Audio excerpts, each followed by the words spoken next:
Familia en la fe, buenas noches a todos.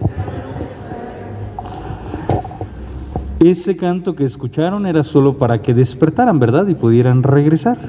Pero ese canto justamente lo hacía Jesús. Es un canto que celebramos o escuchamos hacia la Pascua, puesto que celebramos con gozo el triunfo del Señor sobre la muerte. Eso entendido en el Nuevo Testamento. Pero Jesús, cuando se reúne con sus discípulos para celebrar la Pascua, están haciendo justamente referencia al momento en que el pueblo de Israel es liberado de la esclavitud del faraón. Celebran los judíos la Pascua, el paso de la esclavitud a la vida. La mayoría de ustedes tendrá al menos una vaga idea de lo que sucede en el Antiguo Testamento cuando Dios habla a través de Moisés, no solo para liberarlos, sino para hacer un pacto, para hacer una alianza que les permitirá salir de la esclavitud, tener una tierra prometida, una nación santa, un lugar donde podrán habitar sus generaciones. Y más aún les promete para esto una gran descendencia, mismo que ha prometido a dos personajes muy concretos. ¿Quiénes son? Padre Abraham, antes de Moisés, y a Noé.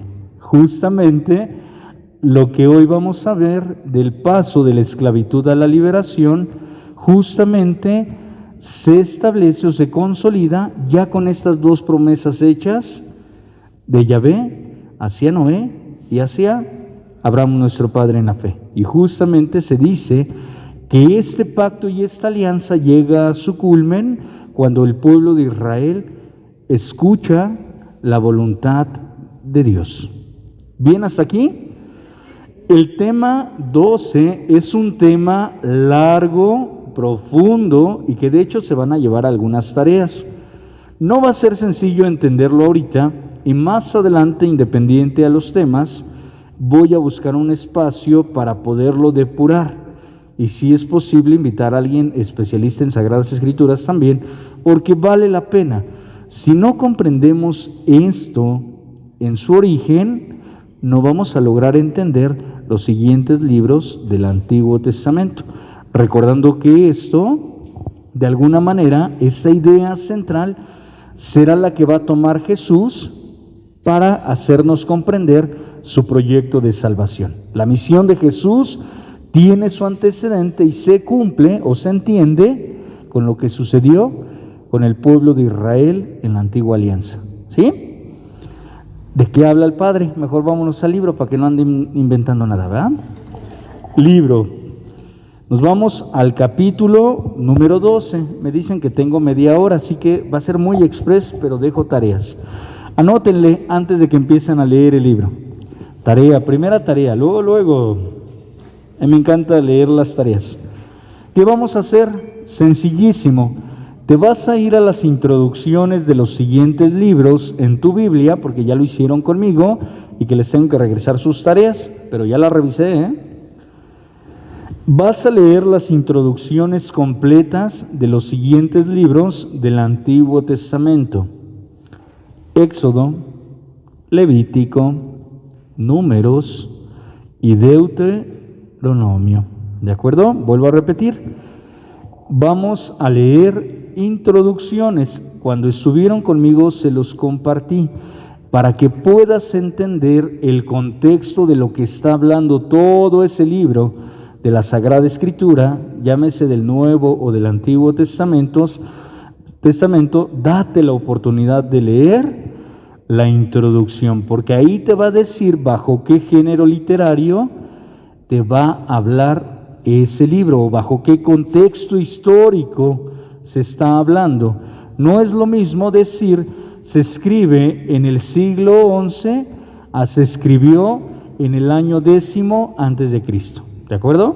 Necesitamos entender de fondo el contexto histórico para entender el género literario y entonces sí, la idea principal. Entonces, facilísimo. Voy a leer la introducción de los libros Éxodo, Levítico, Números y Deuteronomio. ¿De acuerdo? Los 4 libros están en el Antiguo Testamento. Únicamente introducciones. Si no tienes nada que hacer en la semana y tienes tiempo de leer todos los libros, léelos. Vale la pena. Ahí están en tu libro, Éxodo, Levítico, Números y Deuteronomio. ¿Cuál es la tarea? Al leerlos, lo que hayas entendido. Ojo, no te me presiones por quererlo comprender a la primera. Te voy a pedir de favor que en media hoja, en media cuartilla, a mano, me escribas lo que entendiste. Una pequeña síntesis o resumen de cada libro. Es decir, yo entendí que en Éxodo es el paso de la esclavitud a la liberación en el tiempo de Moisés en tal siglo y duró 400 años, ¿no? Simplemente lo vas a hacer a mano, es media hojita, no te pido más, solamente te pido que lo hagamos así de cada libro. ¿Qué va a implicar? Pues que al menos ya leí la introducción, que es muy amigable, que es de una hoja, hoja y media. No trae mucho la introducción, pero es necesario que sí lo hagamos. Quienes tengan acceso a medios digitales solo busquen que sea una Biblia católica, porque hay muchas Biblias que son protestantes. Si son Biblias católicas, les sugiero que nos echemos un clavado a la introducción de los libros. Creo que eso está muy sencillo, ¿verdad? Segunda tarea, les van a mandar, no lo anoten, nada más que sepan que Estrellita les va a mandar una liga de YouTube con un video de 7 minutitos. Está muy amigable, es muy sencillo. Intenta hacernos la síntesis de lo que vamos a ver hoy. ¿De acuerdo? Para que no nos genere conflicto de si entendí o no entendí. Tenemos el libro, tenemos el manual y tenemos este pequeño videíto también, ¿verdad? Las tareas de las síntesis se las entregan Estrellita la próxima semana. Bien, voy avanzando porque nos quedan escasos 20 minutos. Entonces, ojo, porque les voy a pedir que me vayan ayudando a leer, ¿de acuerdo? Uno de Parroquia de San Francisco, córrale al frente. Hablamos que los libros, el tema de nuestro interés en este día se llama de la liberación a la llegada de la tierra prometida. Página número 73, tema número 12. ¿De acuerdo? Ahí está ya el mapa conceptual donde está sintetizado lo que se busca, que te pido que no lo veas ahorita, en casa lo puedes revisar. Los libros donde se encuentra justamente este tema está en Éxodo, Levítico, Números y Deuteronomio. Y ahí ya nos hace una pequeña síntesis. ¿Entre qué años sucedió? Entendemos que si es del Antiguo Testamento es anterior a la venida de... Ok. Y que fue en los años 1300 al 1250 antes de Cristo. Éxodo. ¿Dónde anda de San Francisco quien me va a ayudar a leer? Véngase, córrele con su libro. Váyase preparando de uno de Cristo Rey, que me ayude a leer. Entonces vamos a ver qué nos dice el libro del Éxodo. Sin miedo. El Éxodo recibe su nombre del hecho central que le da origen la salida del pueblo de Israel de Egipto. Narra los acontecimientos de la liberación, la historia de Moisés, las plagas y la noche de Pascua. Nos muestra el camino del pueblo hacia el Sinaí y la alianza con Dios. Perfecto. Gran parte de lo que vamos a meditar en este día está en el libro del Éxodo, que es del paso, quedémonos en este resumen, del paso de la esclavitud a la liberación. Tenemos como antecedente que este pueblo había sido sometido por 400 años bajo el dominio del faraón, ¿de acuerdo? Los egipcios. Y por eso Dios mira con misericordia justamente a ese pueblo escogido, identidad que le da como pueblo de Israel. Esta misma identidad en su momento la tomará Cristo para todos los bautizados, el pueblo elegido, el pueblo santo de Dios. Y de ahí vendrá lo que ya nos han comentado, la salida del pueblo de Israel, la historia de Moisés, recordando que ahí el protagonista de la historia de salvación es Dios, pero su instrumento para manifestarse es a través de Moisés. Ok. Posteriormente, antes de que el pueblo de Israel salga, como algunos ya conocemos la historia, ¿qué hace Yahvé? ¿Qué hace Dios? Manda en distintos momentos a Moisés para que hable con el faraón y le dice que sea benévolo al permitir que este pueblo salga de su dominio. Al no hacer caso, en distintos momentos va mandando plagas que van exterminando justamente la descendencia del faraón. Y pese a que en los distintos momentos de las plagas va habiendo gente muerta, o bueno, van muriendo inocentes, el faraón, más allá de ceder, se ensoberbece, ¿verdad? Y por eso dirá ahí en su libro: será la historia de un hombre cruel, de un hombre malévolo. Y por eso de ahí vendrá el momento también, no solo de la salida, al salir el pueblo de Israel del dominio del faraón, al cruzar el Mar Rojo, justamente el pueblo de Israel, ojo, este punto lo vamos a entender al final del tema, pero también lo vamos a entender en nuestra propia historia de salvación. El pueblo de Israel manifiesta, más que gratitud, manifiesta su fragilidad humana. ¿Por qué? Porque algo que les va a pedir Yahvé desde el inicio es la total y absoluta obediencia a Él, fidelidad, si lo quieren ver con esta palabra, total fidelidad.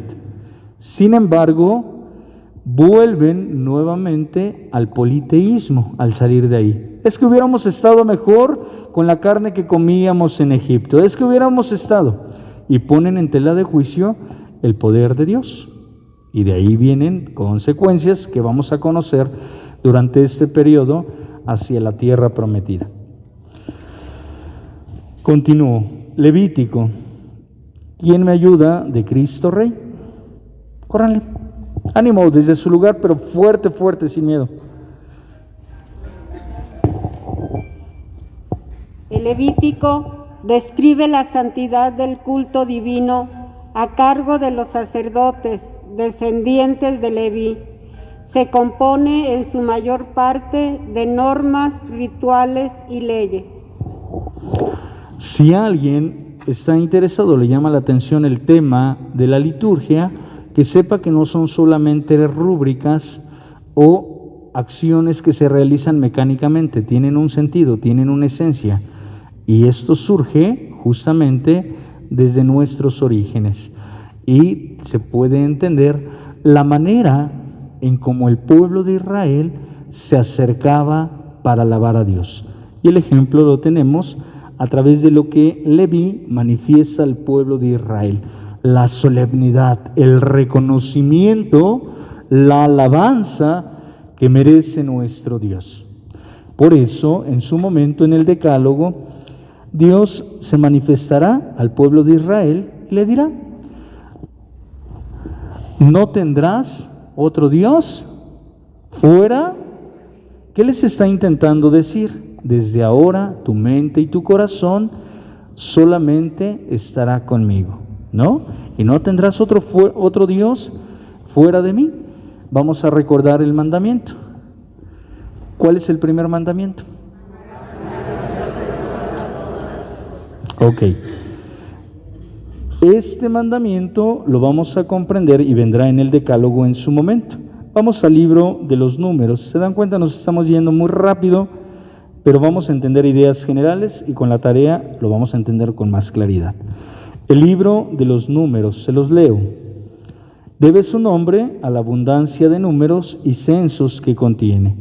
El tema central es la experiencia del desierto, vivida por las tribus hebreas que salieron de Egipto. Ojo, lo importante no solamente es que el pueblo de Israel salga de la esclavitud del faraón, sino que permanezcan fieles a Dios en este retorno a Canaán, que será la tierra prometida. En estos 400 años vendrán momentos de fidelidad y de infidelidad también de algunos miembros del pueblo de Israel. Y por eso, en este libro justamente nos va a ir marcando cómo Dios ya a través de los mismos jueces, a través de los mismos sacerdotes, a través de los mismos profetas, va escuchando la voluntad de Dios en este caminar, o al menos la motivación. Por eso, más adelante, y aquí adelanto un poquito, entenderemos por qué vendrá el tema de el exilio a Babilonia, los momentos y situaciones que va a vivir el pueblo de Israel. Pero desde ahora entendamos esto: lo que Yahvé buscará desde su momento es la fidelidad a Él. Y para eso el libro de los Números nos dará pauta.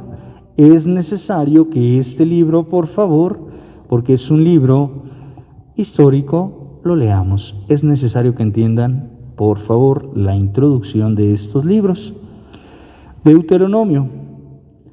Deutero significa dos o segunda, y habla de la segunda ley. Significa segunda ley.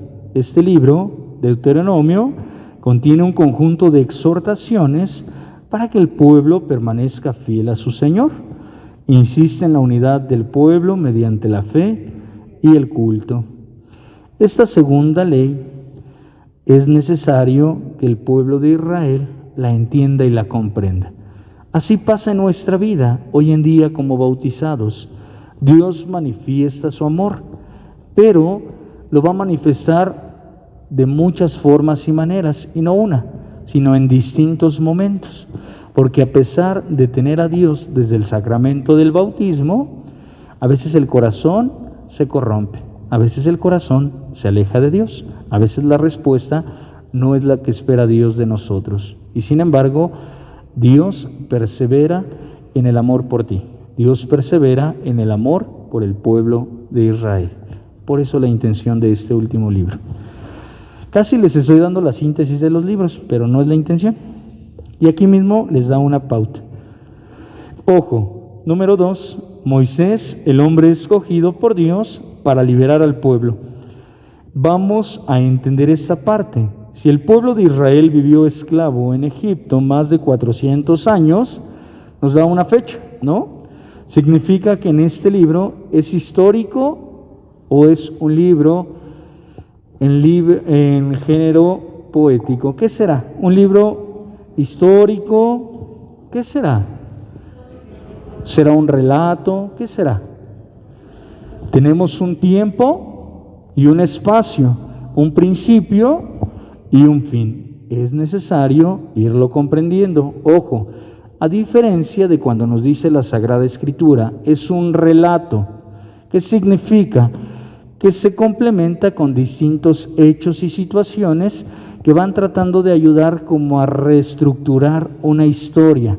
No necesariamente literal, no necesariamente como fue, como sucedió, pero que nos da la visión, a la luz de la fe, de cómo Dios se manifiesta en la historia del hombre. Lo mismo sucederá con los libros sapienciales. Es muy divertido esta parte de los libros sapienciales. ¿Y ya los vieron, no? ¿No? Ok, libros sapienciales. ¿No los han visto? Entonces no les adelanto nada. No, libros sapienciales comúnmente van a ver ya el actuar cotidiano del ser humano que tendrá que vivir a la luz del decálogo la justicia divina. Y de ahí vendrán Salmos, Job, Cantar de los Cantares, ¿cuál más? Proverbios, Eclesiastés, Eclesiástico. ¿De acuerdo? Todos estos libros tendrán una finalidad, pero tienen un género literario, tienen una historia, tienen un tiempo. Y hasta ahí me quedo para no confundirlos más. Es necesario saber el contexto que nos están hablando, ¿no? Bien, pasamos al punto 3. No me detengo tanto en el anterior, puesto que les digo que el protagonista de la historia de la salvación será siempre Dios. Pero en este tema concreto, el personaje que actuará como portavoz de Yahvé, como portador de Dios, es Moisés. Ok. Vayamos al punto 3, que esta es una palabra que a veces nos genera conflicto y que sí me gustaría retomar en su momento de este tema con más detalle. Vale la pena, si tienen la oportunidad de profundizarlo, no se queden con esto, porque esto es una pincelada. Dios habló a Moisés en el monte Sinaí. ¿Para qué?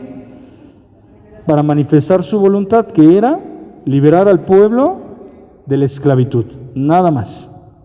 Esta es la idea central de este libro y ahí está la cita bíblica. Esta es la manera en que nos da la expresión en esta cita bíblica, Éxodo capítulo 3, versículos del 7 al 8. ¿Quién me ayuda a leer esta cita bíblica que está en el libro? Ya está ahí escrita, he visto. He visto la opresión de mi pueblo en Egipto.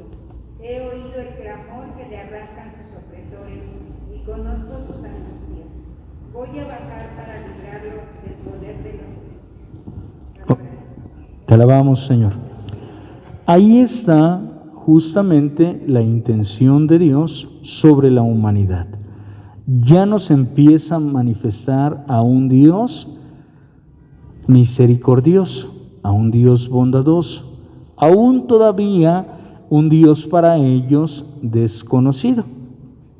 Sin embargo, ahí está ya la misericordia de Dios sobre la misma humanidad. Aquí va a venir un tema en torno a la palabra Dios. En el Antiguo Testamento y para los judíos es tan especial el nombre de Dios que no tiene ni siquiera la facultad de poderlo pronunciar. Es tan sagrado y tan especial para ellos que no tienen, se sienten indignos, que no, manifestando ellos, no tienen la dignidad de poderlo decir, de poderlo expresar.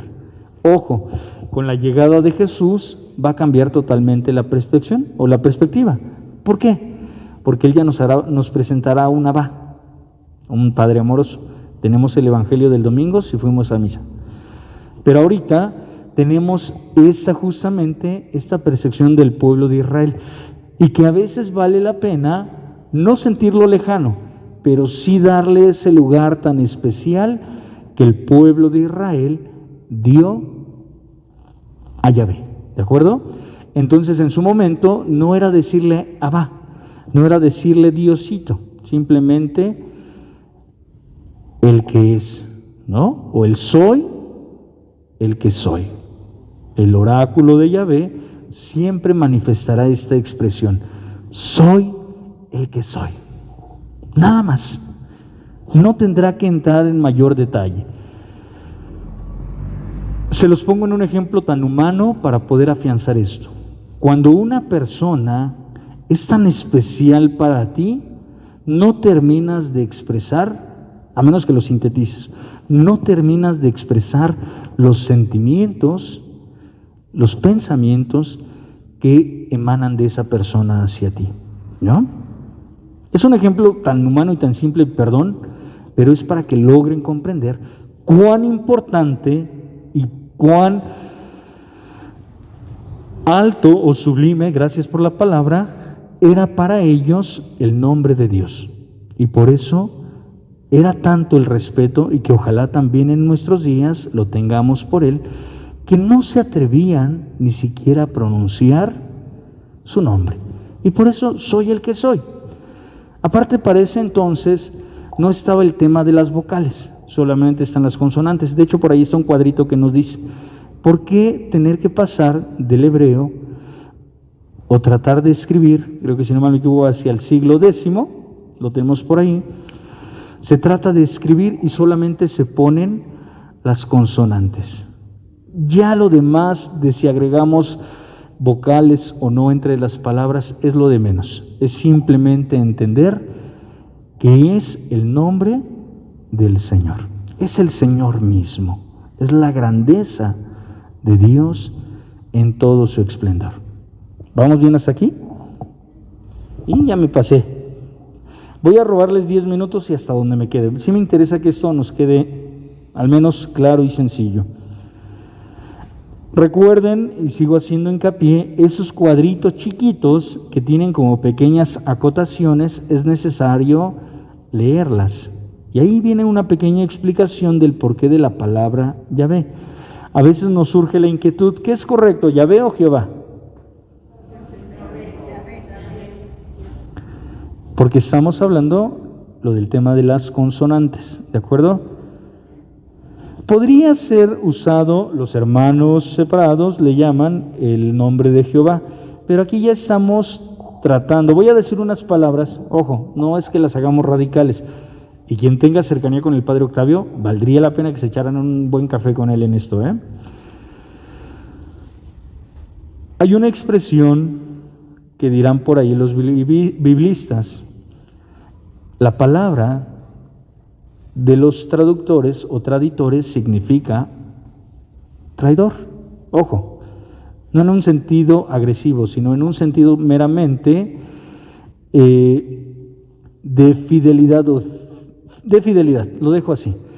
Los biblistas dirán lo siguiente: una persona que es traductor de alguna manera va a buscar que de un idioma se pase al suyo la misma idea. Pero en el intento de pasar de una idea a otra o bajarla al lenguaje de otras personas, puede haber el riesgo de hacer una pequeña modificación. Lo mismo pasa cuando traducimos de inglés a español, de español a inglés, o a francés, o a cualquier lengua actual o antigua. Y esto significa que en ese intentar bajar, pues sí, lo vamos a bajar a una palabra que es totalmente diferente de una cultura a otra.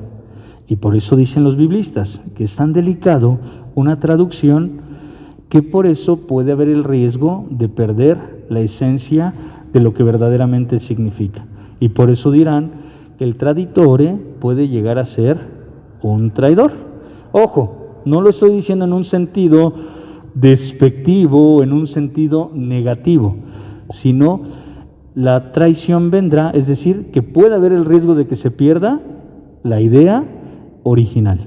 Por eso los biblistas, que no son cualquiera, y tenemos aquí un gran biblista en la parroquia, cuidan mucho justamente que al bajar de una cultura a otra, de un idioma a otro, no se pierda el sentido real de lo que la Sagrada Escritura está diciendo en los textos originales, porque cambia mucho del hebreo al arameo o viceversa, y posteriormente en los textos que se vienen escribiendo la Sagrada Escritura. Baja al griego antiguo, luego al nuevo, luego a la lengua latina, que es el idioma de la Iglesia Universal, y posteriormente a las lenguas nativas. Entonces va a cambiar mucho las palabras. No es lo mismo decir Jesús que andaba por el lago como Jesús que caminaba por la orilla del lago. Habrá quien lo pueda entender así, y en Latinoamérica lo podemos entender de una manera muy similar, pero hasta en los modos o modismos de una nación va a cambiar. Y hay que cuidar mucho que no se pierda el origen de las palabras. ¿De acuerdo? Eso mismo pasó, regreso al tema de Yahvé, por eso al nombre de Dios. El soy, el que soy. Soy el que soy. Simplemente. ¿Bien hasta aquí? No los quiero confundir. Simplemente es responder al sentido del por qué. Mande.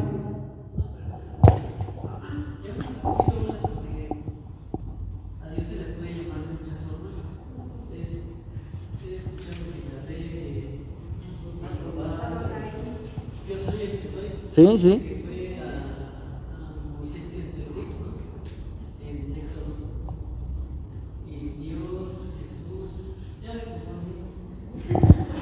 Ok, te lo pongo muy fácil, te lo voy a poner en un ejemplo que utilizo en la catequesis infantil para comprenderlo y de ahí profundizamos si quieren.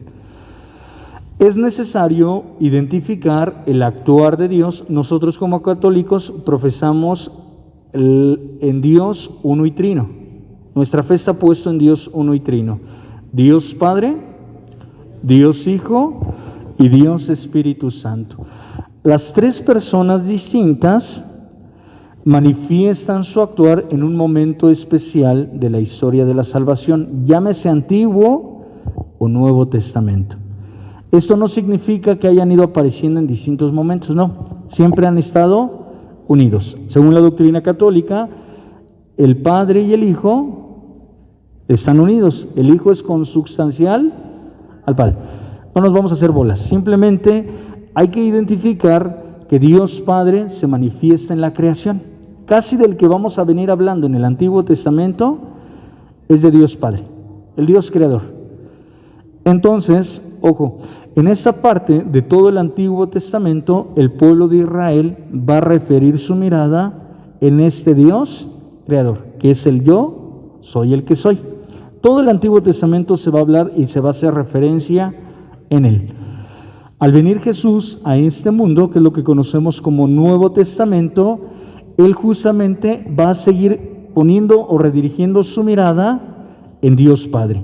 Por eso dice, yo no he venido a este mundo a hacer mi voluntad, sino la voluntad del Padre.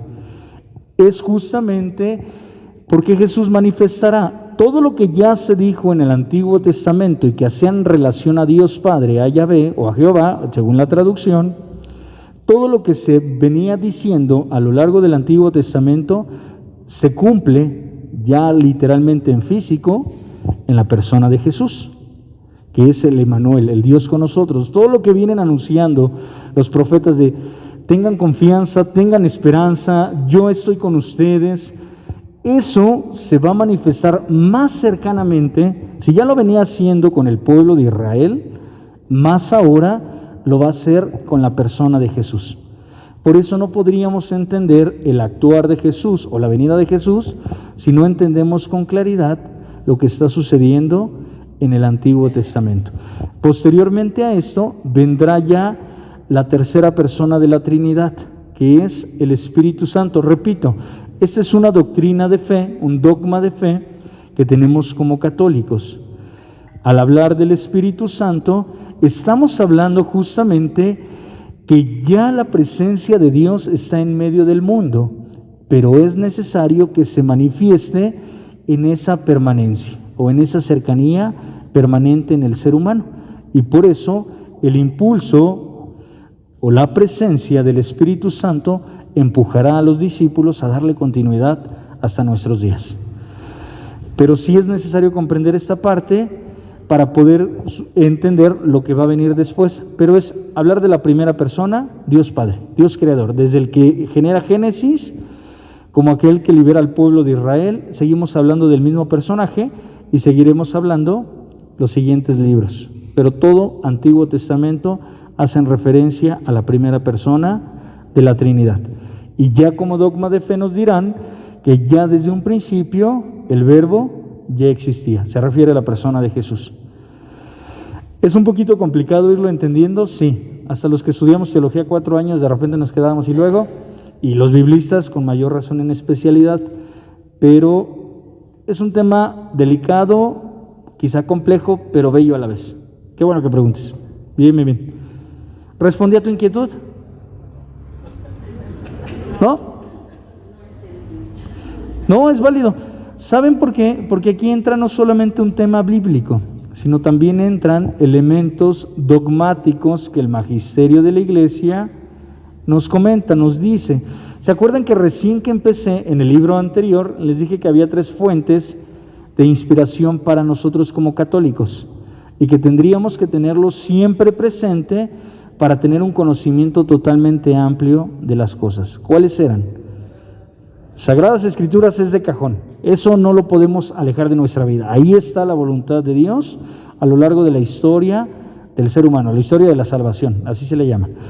Y eso significa Sagradas Escrituras, magisterio de la Iglesia, que es todo lo que procede a lo largo de la historia y que los papas han ido manifestando como luces, como pequeñas normas o leyes que nos ayudan a vivir como comunidad de bautizados, siempre en esa identidad de Dios, pero de acuerdo al contexto que vivimos. Magisterio de la Iglesia. Y luego, la tradición, que son todos los padres de la Iglesia, y que les había puesto, estos son libros históricos o personajes históricos que vendrían de qué siglo a qué siglo. Los ahorco y les hago examen, ¿eh? Los más importantes o los más fuertes están entre el siglo I y siglo IV después de Cristo, y vendrán otros más hasta el siglo VIII. Eso se los había dejado desde un principio, creo, con claridad, y hasta dejé una tarea en torno a este tema, para poder comprender ya desde nuestra identidad como católicos. Tenemos la Sagrada Escritura, pero para no perdernos justamente en solo caer en la parte literal del texto y tener un adecuado estudio bíblico, se requería tener estas dos fuentes que enriquecerían nuestra lectura bíblica, para no quedarnos en el plano solamente espiritual o en el plano solamente de qué sucede aquí.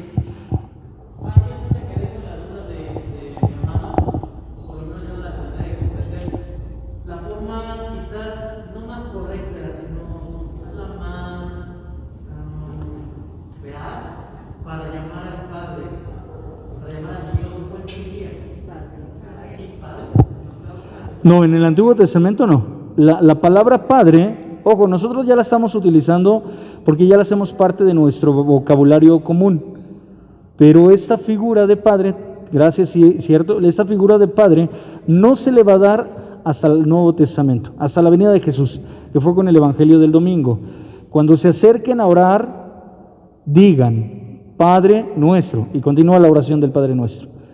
Pero eso es hasta el Nuevo Testamento. En el Antiguo Testamento no hay una referencia tan cercana con Yahvé. Simplemente se le llama el que es.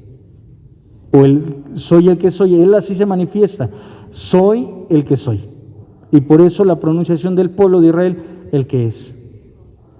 ¿Mande?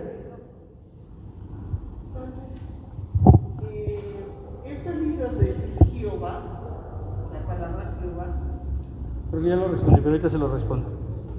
Si alguien tiene algo para complementar, háganlo, no tengo ninguna dificultad.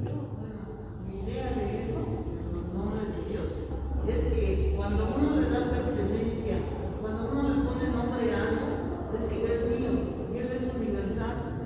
Entonces por eso no tiene nombre, eso así lo entiendo. Dios no tiene nombre. Ok, sí, de alguna manera me lo apropio. Es lo que intenta darnos la cara que nos intenta dar Jesús, la cercanía del Padre, un Padre amoroso, para manifestar su misericordia y abrirnos el camino de la redención. Ese es el rostro que Jesús ya nos quiere mostrar con su venida, pero en el Antiguo Testamento no. En el Antiguo Testamento es simplemente reconocer que el Dios que los ha liberado es el Dios que les va a acompañar hasta el final de los tiempos. Pero todavía en esto Dios manifiesta o se manifiesta como aquel que todo lo puede, aquel que los ha creado, aquel que está por encima de todo lo que hay en la existencia. Voy respondiendo a esto, nos vamos a quedar un buen rato en esto, porque tendríamos que profundizar en el tema de esta palabra Yahvé o Jehová. Justamente al no existir un nombre particular a esto, sino ya es creación del ser humano, concretamente el ponerle un nombre. Pero en el Antiguo Testamento no se le da un nombre, al menos que lo familiarice, que lo haga más cercano. Simplemente es el Creador, es el Todopoderoso, es el que es sublime por encima de todo. No se da, al menos ahorita en los libros que estamos leyendo, ojo, ya se va a entender más esta palabra del yo soy el que soy con los siguientes textos sagrados. Ahorita les pido, no se me adelanten ni pierdan la paz. Ahorita apenas está empezando a tener el primer contacto Yahvé con el pueblo de Israel. Les está intentando decir, Yo estoy por encima de todo y tengo todo el poder para liberarlos, pero necesito que confíen en mí. Ahorita les pido que nos quedemos en este pasito. No es el afán de darle la vuelta a las cosas, no va por ahí, pero sí es necesario que vayamos de la mano entendiendo por qué apenas va a tener este primer vínculo ya con el pueblo de Israel. ¿De acuerdo? Les decía, si ya lo hizo con Abraham, ya lo hizo con Noé, con mayor razón lo va a reafirmar con Moisés. ¿Por qué? Porque esa será la manera de decirle que en Yahvé está la respuesta que busca el hombre. No como fuga, porque por ahí puede decir, no, pues Dios solo puede y confía. No. ¿Por qué? Porque Yahvé les va a hacer comprender cuál es el sentido de dejarse guiar por Él, entendiendo como contexto histórico que están en una cultura politeísta. Ese es un reclamo que va a venir después de Yahvé hacia el pueblo de Israel. ¿Qué sucede cuando son liberados? Se generan un becerro de oro. De ahí vendrá el momento del decálogo. No vas a tener otro Dios fuera de mí. Ese es un pacto, esa es una alianza, un acuerdo contigo para decirte, no puede haber otro Dios terrenal, puesto que yo estoy más alto que ellos, ¿no? O yo estoy por encima de ellos. Este contexto es el que intenta ahorita proyectar Yahvé. No rompamos la cabeza. Repito, sí valdría la pena, y a mí me gustaría que el padre Octavio se los explicara con todas sus letras, porque es un punto que vale la pena, pero, ojo, vamos pianito, porque si no, más que entenderlo, nos vamos a confundir. Aquí lo que quiero es cerrar con esto para ya no redundar tanto. Lo que va a buscar Dios, la primera persona de la Trinidad, si así lo quieren ver, lo que va a buscar Dios al liberarlos del pueblo de Israel, de la esclavitud, del dominio del faraón, es, primero, darles libertad. Segundo, darles una tierra, una nación, donde puedan ellos tener una gran descendencia. ¿Por qué? Porque serán llamados el pueblo escogido por Dios, puesto que este pueblo será el modelo que habrá de replicarse entre todas las naciones. ¿Qué quiere con esto? Pues primero manifestar su amor para entender luego su redención. ¿Cuál redención? El antecedente que ya viene arrastrando el ser humano con el pecado de Adán y de Eva, que se busca restaurar justamente con la venida de Jesús. Pero ya me estoy adelantando más. Por eso a Jesús se le llamará el nuevo Adán, y por eso a María, nuestra Madre Santísima, le llamarán la nueva. ¿Se dan cuenta cómo se empiezan a hilar las cosas? Pero tenemos que entenderlo con esas otras dos fuentes de inspiración: magisterio de la Iglesia y la tradición, los padres de la Iglesia. ¿Vamos bien hasta aquí? No los confundo más porque ya me están viendo feo y no hemos acabado el tema. Paso al siguiente tema. Sí, yo sí creo que sí. Y ya para no retrasarlos tanto, porque sí vale la pena. Ahorita se llevan, fíjense, aquí ayúdenme con esas dudas que estaban surgiendo. Dense a la tarea de leer las introducciones, por favor. Esto va a ayudar padrísimo, porque, ojo, nadie te va a dorar la píldora, sino vas a entender verdaderamente el contexto de lo que está sucediendo con el pueblo de Israel. Lean, por favor, introducciones. Les sigo encargando Biblias católicas, pero serias. Eso ya lo hablé con ustedes en su momento. Biblias serias, que tengan toda la formalidad y el lenguaje necesario para explicarnos lo que verdaderamente sucedió con el pueblo de Israel.